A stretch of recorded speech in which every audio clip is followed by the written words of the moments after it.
Welcome to the first ever Gujarati IT education YouTube channel Mentorize. Here you can start your IT journey in your own language Gujarati. Hello મિત્રો, આ છે episode number 15 અને જો episode number 14 ના જોયો હોય તો એકવાર જરૂરથી જોઈ લેજો, જેની લિંક મેં ડિસ્ક્રિપ્શનમાં આપી છે. તેમાં આપણે એરિથમેટિક ઓપરેટર, એલ્ગોરિધમ અને ફ્લોચાર્ટ સાથે શીખ્યા.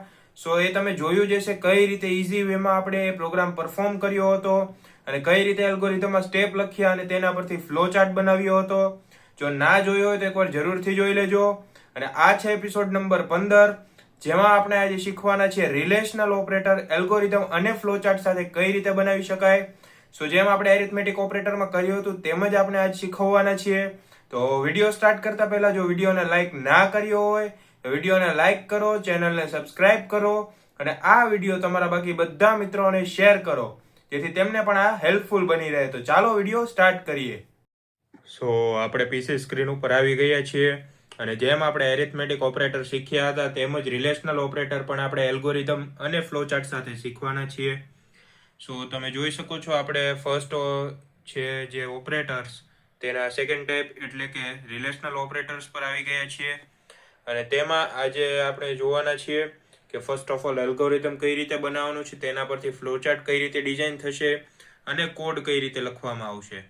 તો તેમાં તમે જોઈ શકો છો ફર્સ્ટ છે ઇક્વલ ટુ. આપણે ફર્સ્ટ ઇક્વલનો પ્રોગ્રામ પરફોર્મ કરશું. એમાં છે કે તમારે બે જે વેલ્યુ હોય છે તેને સરખાવવાની હોય છે કે એક બાજુ 10 છે, બીજી બાજુ 5 છે, બે સરખી છે કે નહીં. જો સરખી ના હોય તો ફોલ્સ આવશે. બંને બાજુ 10 હોય તો એ ડબલ ઇક્વલ જ છે, તો તે ટ્રુ આવશે. ઓકે, તમે જોઈ શકો છો આપણે પ્રોગ્રામ લખવા માટે એલ્ગોરિધમ લખવો પડશે, જેમાં તમારે એલ્ગોરિધમ સ્ટાર્ટ કરવા માટે સ્ટાર્ટ લખવાનું છે. હવે ત્યારબાદ બીજો સ્ટેપ એ છે કે જ્યારે તમે બે વેલ્યુને ઇક્વલ કરો છો કે દર્શાવો છો કે આ સમાન છે કે નહીં, તો તેના માટે તમારે વેલ્યુ પણ જોશે. આપણે લેશું સૌપ્રથમ વેલ્યુ. તો રીડ નંબર એ, તો એ નામની વેલ્યુ લીધી અને રીડ નંબર બી, તો બી નામની વેલ્યુ લીધી. બે વેરિયેબલ ને બે વેલ્યુ થઈ ગઈ આપણી પાસે, તો એને આપણે સરખાવી શકાય. આપણે આગળ જશું તો કોમ્પ નામનું એક વેરિયેબલ લીધું છે, જે આપણે કમ્પેરિઝન માટે ઉપયોગ કરવાના છીએ. અહીંયા આપણે a ઇક્વલ્સ ટુ બી એટલે કે આ એક કન્ડિશન મૂકી છે કે આ કન્ડિશન સાચી છે કે ખોટી એ તપાસવાની છે. આ તો એની પ્રોસેસ થઈ. ઓકે, તો ત્યારબાદ તમે જોઈ શકો છો પ્રિન્ટ કોમ્પ એટલે કે જે તમે કોમ્પ છે કમ્પેરિઝન કરો છો એ અને બી નું, તેનું રિઝલ્ટ દર્શાવવાનું છે. ઇન્ટરનલી તેનો આન્સર આવી ગયો હોય છે, પણ બહાર સ્ક્રીન ઉપર દર્શાવવા માટે આપણે પ્રિન્ટ તો કરાવવું જ પડે.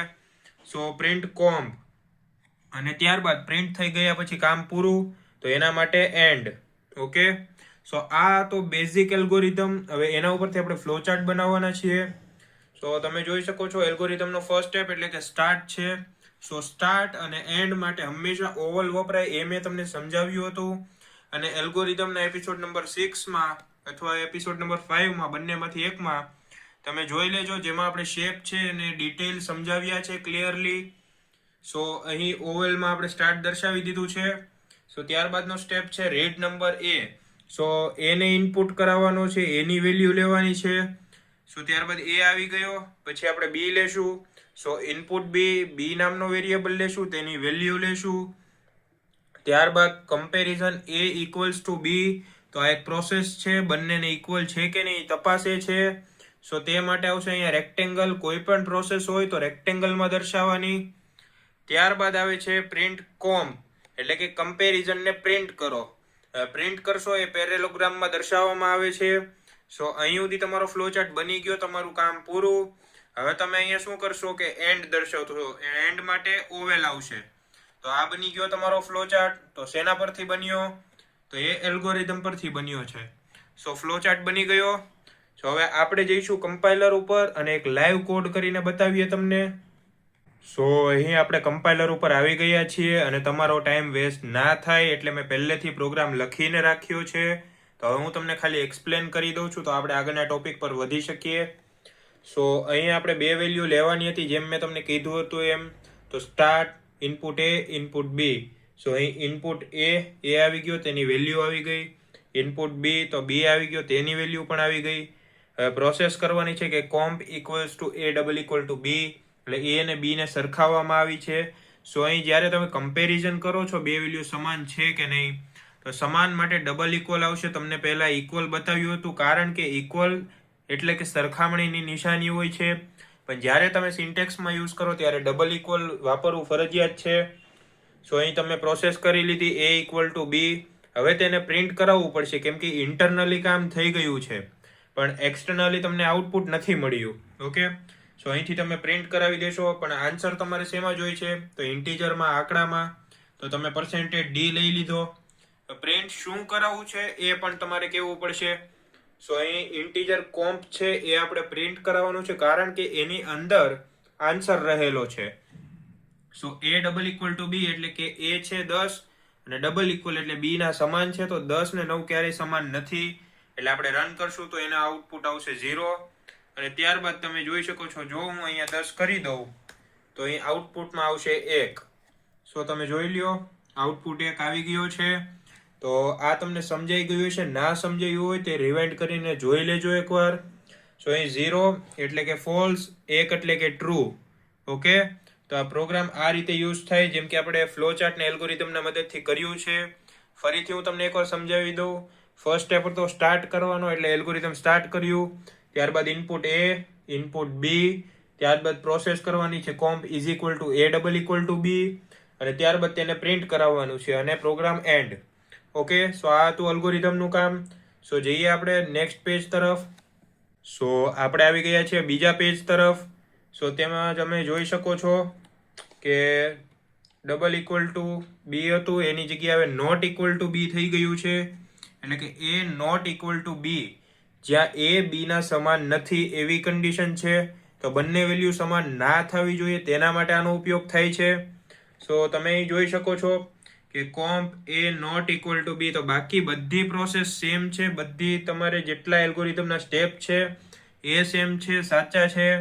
અને ત્યારબાદ ફ્લોચાર્ટ પણ સેમ જ છે, પરંતુ હું તમને હજી એકવાર સમજાવી દઉં છું કે એલ્ગોરિધમ લખવા માટે બેઝિકલી તમે પહેલા સ્ટાર્ટ કરશો, ત્યારબાદ a ઇનપુટ લીધું, ત્યારબાદ b ઇનપુટ લીધું, અને હવે જે મેઇન વસ્તુ છે કોમ્પેરિઝન. સો ત્યાં તમારે સાઇન જ બદલવાની રહેશે. સો અહીં તમે જોઈ લ્યો, a not equal to b, તો અહીંયા પહેલા ઇક્વલ હતું, હવે નોટની સાઇન લગાડી દીધી, એટલે કે ઉદ્ગાર ચિહ્ન આ તમે જોઈ શકો છો. સો ઉદ્ગાર ચિહ્ન છે એ નોટ માટે દર્શાવાય છે, તો એ ભૂલ્યા વગર પણ ભૂલતા નહીં. સો અહીં નોટ ઇક્વલ ટુ b કરી દીધું, આ પ્રોસેસ થઈ ગઈ. અને તમારે હવે કરાવવાનું છે પ્રિન્ટ. સો હવે તમે પ્રિન્ટ કરાવી શકો છો કોઈ પણ વસ્તુ. તો સેમ એના પરથી આપણે ફ્લોચાર્ટ સમજીએ કે સ્ટાર્ટ. સો ફ્લોચાર્ટમાં પણ સ્ટાર્ટ, ત્યારબાદ છે રીડ નંબર એટલે ઇનપુટ a માં લ્યો કે a ની વેલ્યુ લ્યો, a નામનો વેરિયેબલ લ્યો. સો અહીં આપણે ઇનપુટ a એટલે કે વેરિયેબલ a લીધો, a ની વેલ્યુ પણ આપી છે. સો ત્યારબાદ છે રીડ નંબર b એટલે કે b ઇનપુટમાં લ્યો, b નામનો વેરિયેબલ લ્યો અને તેની વેલ્યુ લ્યો. ઓકે, સો a ને b ની વેલ્યુ તો આવી ગઈ છે બંને. હવે આપણે શું કરવાનું છે, પ્રોસેસ એટલે કે તેને દર્શાવવાના છે, કમ્પેરિઝન કરવાનું છે. તો તમે જોઈ શકો છો comp a not equal to b એટલે કે a b સમાન નથી તેવી અહીંયા કન્ડિશન આપી છે. સો તમે અહીંયા જોઈ લ્યો, start, input a, input b, ને હવે અહીં આપણે પ્રોસેસ દર્શાવશું આખી કન્ડિશનની કે કોમ્પ a not equal to b. So process થઈ ગઈ, જવાબ મળી ગયો, પણ એ પ્રિન્ટ નથી થયો, કોઈને દેખાશે નહીં. કમ્પ્યુટરમાં ઇન્ટરનલી એ થઈ ગયો છે પરફોર્મ, પણ બહાર નથી થયો. સો તેના માટે આપણે એલ્ગોરિધમનો 5th સ્ટેપ એટલે કે પ્રિન્ટ કોમ્પ એટલે કે કમ્પેરિઝન ને પ્રિન્ટ કરશું, બધાને શો કરશું. સો અહીં તમે જોઈ શકો છો પ્રિન્ટ કોમ્પ. સો અહીંથી તમે આઉટપુટ મેળવી શકો છો, અને આઉટપુટ મળ્યા બાદ તમારો પ્રોગ્રામ અહીં એન્ડ થઈ જાય છે. સો આ સિમ્પલ વસ્તુ આપણે અત્યારે કોડમાં પણ જોઈશું. સો ચાલો આપણે કમ્પાઇલર તરફ જઈએ. સો આપણે કમ્પાઇલરમાં બેક થઈ ગયા છીએ, અને તમે જોઈ શકો છો મેં ફરીથી પ્રોગ્રામ લખીને રાખ્યો છે. તો આ પ્રોગ્રામ છે નોટ ઇક્વલ ટુ માટે. સો જેમ આપણે આની પહેલા ઇક્વલ ટુ કર્યું હતું અને બંને વેલ્યુને 10 આપી હતી, સો તે સેમ થયું હતું, સાચું હતું એટલે 1 આવ્યો હતો. અહીં રન કરીએ, બંને વેલ્યુ સેમ જ છે પણ આઉટપુટ 0 આવ્યું. કેમ? કેમ કે અહીંયા કન્ડિશન એવી છે કે બંને વેલ્યુ સેમ થવી જોઈએ નહીં, પણ અહીંયા વેલ્યુ સેમ છે બંને. સો આપણે વેલ્યુ બદલવી પડશે. સો અહીંયા આપણે કોઈ એકની વેલ્યુ કરી દઈએ 9, અને હવે રન કરીએ. સો રન કરશો એટલે આઉટપુટ 1 આવશે, ટ્રુ આવશે. કેમ? કારણ કે બંને વેલ્યુ અલગ છે, બંને વેલ્યુમાં ડિફરન્ટ છે, અને આપણે રિઝલ્ટમાં એ જ જોઈએ છે કે બંને વેલ્યુ સેમ ના હોવી જોઈએ. ઓકે, સો હું તમને આને સ્ટેપ બાય સ્ટેપ સમજાવી પણ દઉં છું. પ્રોગ્રામ સ્ટાર્ટ કર્યો, ત્યારબાદ ઇનપુટ એ એટલે કે એની વેલ્યુ લીધી, ઇનપુટ બી એટલે કે બીની વેલ્યુ લીધી, ત્યારબાદ ઇન્ટીજર કોમ્પ એટલે કે કોમ્પ નામનો વેરિયેબલ લીધો જેમાં એ નોટ ઇક્વલ ટુ બી નામની કન્ડિશન નાખી. ત્યારબાદનો સ્ટેપ તેને પ્રિન્ટ કરાવવાનો હતો તો પ્રિન્ટ કરાવ્યું અને અહીંથી પ્રોગ્રામ એન્ડ થઈ ગયો કારણ કે પ્રિન્ટ થઈ ચૂક્યું છે. ઓકે, તો સમજાઈ ગયું? ના સમજાયું તો રિવાઇન્ડ કરીને જોઈ લો. હવે પાછા આપણે જઈએ છીએ પીપીટી તરફ. સો હવે આપણે જોવાના છીએ અહીં કે લેસ ધેન, તો લેસ ધેનની નિશાની આપી છે. સો અહીં સેમ એઝ લાઈક કે આપણે જેમ કર્યું હતું એમ જ, ખાલી અહીં નિશાની બદલશે, બાકી આખો એલ્ગોરિધમ ફ્લોચાર્ટ સેમ રહેશે. સો પહેલા પ્રોગ્રામ સ્ટાર્ટ કરો, એની વેલ્યુ લો, બીની વેલ્યુ લ્યો અને ત્યારબાદ કમ્પેરિઝન કરો કે એ બી કરતા નાનો છે કે મોટો છે. સો એ લેસ ધેન બી, સો બી કરતા એ નાનો છે એ રીતે દર્શાવવામાં આવ્યું છે અહીંયા, અને ત્યારબાદ તેને પ્રિન્ટ કરાવવામાં આવ્યું છે અને ત્યાંથી પ્રોગ્રામ એન્ડ થઈ જાય છે. તો આ સ્ટેપ તો તમને યાદ રહી ગયા છે કેમ કે આપણે પહેલા પણ આ સ્ટેપ યુઝ કરી ચૂક્યા છીએ. ખાલી અહીં નિશાનીનો ફેર રહેશે. સો એના પરથી આપણે ફ્લોચાર્ટ બનાવી શકીએ કે ફર્સ્ટ ઓફ ઓલ કે એલ્ગોરિધમમાં સ્ટાર્ટ, તો અહીં ફ્લોચાર્ટમાં પણ સ્ટાર્ટ કરી દીધું. ત્યારબાદ રીડ નંબર એ, તો ઇનપુટ એ લઈ લીધો, એની વેલ્યુ આપી દીધી આપણે. ત્યારબાદ રીડ નંબર બી, તો અહીંયા બીની પણ વેલ્યુ આપી દીધી. ત્યારબાદ કોમ્પેરિઝન એ લેસ ધેન બી, સો એ કન્ડિશન છે એની પ્રોસેસ થશે. સો પ્રોસેસ માટે આપણે રેક્ટેંગલ યુઝ કરવાના છીએ. સો એ રેક્ટેંગલમાં પ્રોસેસ થઈ ગઈ, ઇન્ટરનલી પ્રોસેસ થઈ ગઈ, પણ એને આપણે શો તો કરવું પડશે. સો શો કરવા માટે એને પ્રિન્ટ કોમ્પેરિઝન એટલે કે એને પ્રિન્ટ કરાવવું પડશે. સો અહીં પ્રિન્ટ કોમ્પેરિઝન આપણે પેરેલોગ્રામમાં લીધું છે કારણ કે કોઈ પણ ઇનપુટ હોય કે આઉટપુટ હોય એ તમારે પેરેલોગ્રામમાં લેવું પડે. ત્યારબાદ પ્રોગ્રામ અહીં એન્ડ થાય છે, તો અહીંયા પણ પ્રોગ્રામ આપણે ઓવેલમાં એન્ડ કરી દીધો છે. સો આ તમને સમજાઈ ગયું હશે. અને સાથે સાથે હું તમને અત્યારે ગ્રેટર ધેન પણ બતાવી દઉં છું, સો ટાઈમ આપણો ઓછો વેસ્ટ થાય. તો આ તમે જોઈ શકો છો નીચેની સાઈડ ગ્રેટર ધેન આવી ગયું છે. સો ગ્રેટર ધેનમાં ખાલી નિશાનીનો ચેન્જ છે, બાકી ઓવરઓલ સેમ છે. ખાલી તમે અહીં જોઈ શકો છો ગ્રેટર ધેન, સો અહીંયા એ બી કરતા મોટો છે, લેસ ધેનમાં બી એ કરતા મોટો હતો. સો આ બે તમને સમજાઈ ગયું. સો હવે આપણે વધીએ કમ્પાઇલર તરફ. સો આપણે કમ્પાઇલર ઉપર આવી ગયા છીએ અને કોડ મેં લખી રાખ્યો છે. સો અહીં તમે જોઈ શકો છો કે આપણે અહીં કન્ડિશન નાખી દીધી છે એ લેસ ધેન બી, જે આપણી ફર્સ્ટ કન્ડિશન હતી. સો અહીં તમે જોઈ શકો છો વેલ્યુ એ 10 છે, બી 9 છે, અને અહીં ઇન્ટીજર આપણે કમ્પેરિઝન લઈ લીધો છે જેમાં એ લેસ ધેન બી ની કન્ડિશન નાખી છે અને તેને નીચે પ્રિન્ટ કરાવ્યો છે. હવે આ આપણે રન કરીએ અને કન્ડિશન એની ફોલ્સ આવશે. કેમ? કારણ કે હું તમને સમજાવું, અહીં બી છે એ કરતા મોટો છે એવું દર્શાવ્યું છે, પરંતુ અહીં એ 10 છે, બી 9 છે, તો આ કન્ડિશન ખોટી પડે. સો તમારે અહીં એની વેલ્યુ છે એને નાની કરવી પડે અથવા બી ની વેલ્યુને મોટી કરવી પડે, તો આપણે અહીં બી ની વેલ્યુને મોટી કરી દઈએ છીએ. સો હવે ટ્રુ આવશે કારણ કે બી ની વેલ્યુ મોટી છે. સો અહીં તમે જોઈ શકો છો ટ્રુ કન્ડિશન આવી ગઈ છે, એનું આઉટપુટ ટ્રુ છે. સો ત્યારબાદ હવે આપણે લેશું ગ્રેટર ધેન ની કન્ડિશન. સો હવે અહીં આપણે જો રન કરશું આ સેમ ઇનપુટ સાથે, સો તમે જોઈ શકો છો અહીં ફોલ્સ આવશે. કેમ? કારણ કે અહીં શરત મુજબ એ મોટો હોવો જોઈએ અને બી નાનો હોવો જોઈએ. કેમ? કારણ કે એ ઇઝ ગ્રેટર ધેન બી, એ બી કરતા મોટો છે. સો અહીં આપણે 100 લેવા પડશે ત્યારે આ મોટું કહેવાશે. અને હવે રન કરીએ આપણે પ્રોગ્રામ. સો રન કર્યું એટલે કોડ સાચો આવ્યો, 1 આવ્યો એટલે કે ટ્રુ. કેમ? કારણ કે અહીં એ મોટો છે અને બી નાનો છે એવી કન્ડિશન છે, ને અહીં એ મોટો જ છે ઇનપુટમાં. સો તે તમે જોઈ લીધું.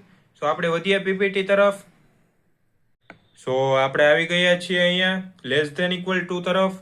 સો અહીંયા આપણે લેસ ધેન ઇક્વલ નો મતલબ છે કે થી નાનું અથવા તેના સમાન. સો અહીંયા આપણે પહેલા એલ્ગોરિધમ સ્ટાર્ટ કરીએ છીએ. એલ્ગોરિધમ સ્ટાર્ટ કર્યા પછી આપણે બે વેલ્યુ જોશે સરખામણી કરવા માટે. સો આપણે અહીંયા એ લઈ લઈએ છીએ અને ત્યારબાદ બી લઈ લઈએ છીએ. સો ત્યારબાદ તમે એ બે વેલ્યુ લીધી, તો હવે એનું કમ્પેરિઝન કરવું પડશે. તો કમ્પેરિઝન માટે જે નિશાની તમારે જોઈએ છે એ પરફોર્મ કરો. એટલે કે અત્યારે આપણે લેવાના છીએ એ લેસ ધેન ઇક્વલ ટુ બી. સો બી એ કરતા મોટો છે અથવા એના સમાન છે એવું દર્શાવ્યું છે. સો અહીં તમે ફ્લોચાર્ટ જોઈ શકો છો કે એલ્ગોરિધમમાં સ્ટાર્ટ કર્યું ત્યારે ફ્લોચાર્ટમાં પણ સ્ટાર્ટ કર્યું છે. ત્યારબાદ રીડ નંબર એ, રીડ નંબર બી એટલે કે એ અને બી ઇનપુટ લઈ લીધા છે. સો અહીં ઇનપુટ નખાઈ ગયા. ત્યારબાદ છે કન્ડિશન નાખવાની છે. સો અહીંયા આપણે અહીંયા કમ્પેરિઝનની કન્ડિશન નાખી દીધી કે એ બી કરતાં નાનો અથવા સમાન છે. ત્યારબાદ તેને પ્રિન્ટ કરાવી દીધું. સો અહીં ફ્લોચાર્ટમાં પણ આપણે પ્રિન્ટ દર્શાવ્યું છે અને અહીંથી પ્રોગ્રામ એન્ડ થાય છે તો અહીંયા પણ પ્રોગ્રામ એન્ડ થઈ ગયો ઓવલથી. સો એ બેઝિકલી તમે જોઈ શકો છો કે જો સ્ટેપ સમજ ના પડે તો ફ્લોચાર્ટ પરથી પણ તમે અનુમાન લગાવી શકો છો. અને ત્યારબાદ આપણે ટાઈમ વેસ્ટ ના થાય તે માટે અહીં ગ્રેટર ધેન ઇક્વલ પણ જોઈ લઈએ છીએ. સો આ તમે જોઈ શકો છો ગ્રેટર ધેન ઇક્વલ ટુ, તો પહેલી કન્ડિશન કરતાં એકદમ વિરુદ્ધમાં કે અહીં એ બી કરતાં મોટો છે અથવા બી ના સમાન છે. એટલું જ આમાં ફેર છે કે પહેલી કન્ડિશન હતી એમાં બી મોટો હતો, આ કન્ડિશનમાં એ મોટો છે. સો અહીં તમે જોઈ શકો છો ઓવરઓલ તમારી જે સ્ટેટમેન્ટ છે મતલબ એલ્ગોરિધમ ફ્લો ચાર્ટ છે એ બધું સેમ છે. અહીં ખાલી એ ગ્રેટર ધેન ઇક્વલ ટુ બી આપ્યું છે એટલે કે એ ને મોટો દર્શાવ્યો છે અથવા બી ના સમાન દર્શાવ્યો છે. સો હવે આ જ વસ્તુ આપણે કમ્પાઇલર ઉપર ટ્રાય કરીએ. સો ચાલો કમ્પાઇલર ઉપર જઈએ. સો આપણે કમ્પાઇલર ઉપર આવી ગયા છીએ અને તમે જોઈ શકો છો કે કોડમાં મેં અહીં કન્ડિશન આપી દીધી છે. સો કન્ડિશન એવી છે કે એ બી કરતાં નાનો છે અથવા સમાન છે. સો આપણે અહીંયા ઇનપુટમાં લીધું છે integer A equal to 10, integer B equal to 190 એટલે 190. સો કન્ડિશન આપણે જો જોઈએ તો એ બી કરતાં નાનો છે એટલે એ 10 છે, બી 190 છે તો તે સાચું છે. પણ બીજું શું છે? ઇક્વલ છે. તો બે ઇક્વલ છે તો નહીં, ઇક્વલ નથી પણ બી મોટો છે એ નાનો છે એ કન્ડિશન સાચી છે. તો હવે આપણે રન કરીએ તો એનું આઉટપુટ આવશે 1. કેમ? કારણ કે ઇક્વલ હોવું જોઈએ અથવા નાનું હોવું જોઈએ. તો નાનું છે ભલે ઇક્વલ ના હોય પણ નાનું છે તો એ કન્ડિશન સાચી પડી. સો આમાં તમને ટ્રુ મળ્યું. હવે આપણે કન્ડિશન નેક્સ્ટ કન્ડિશન તરફ જઈએ, ગ્રેટર ધેન ઇક્વલ ટુ તરફ. સો અહીં એ છે બી કરતાં મોટો છે અથવા સમાન છે એવું દર્શાવ્યું છે. તો અહીં આપણે રન કરીએ, આપણે લાસ્ટ આઉટપુટ હતું એ. સો અહીં 0 આવ્યો. કેમ? કેમ કે એ બી કરતાં મોટો હોવો જોઈએ અને અહીં એ 10 છે, બી 190 છે એટલે કે એ નાનો છે. સો અહીં આપણે હવે કરી દઈએ 1000. સો આ કન્ડિશન હવે આપણે રન કરીએ તો અહીં થશે ટ્રુ. કારણ કે એમાં તમે જોઈ શકો છો કે અહીં એ 1000 છે અને બી 190 છે. ઓકે, તો એ મોટા છે તો કન્ડિશન સાચી છે. પરંતુ જો હું અહીંયા 1000 કરી દઉં નીચે અને હવે કન્ડિશન ચેક કરીએ તો પણ એ સાચી આવશે. કેમ? કારણ કે બંને સરખા છે એ પણ માન્ય છે, જો એ મોટો હોય તે પણ માન્ય છે. સમજ્યા? સો આજ માટે આટલું જ હતું. એપિસોડ પૂરો થાય છે અહીં. અને તમે જે શીખ્યા છો જો ના આવડ્યું હોય તો વિડીયો રિવાઇન્ડ કરીને જોઈ લો એકવાર. અને જો તમને કાંઈ ના સમજ પડી હોય તો પર્સનલી મને કમેન્ટ કરીને જણાવો. સો આજનો એપિસોડ અહીંયા જ પૂરો થાય છે. મળીએ નેક્સ્ટ એપિસોડમાં. અને આ વિડીયોને લાઈક કરો, ચેનલને સબસ્ક્રાઇબ કરો અને આ વિડીયો તમારા મિત્રોને શેર કરો.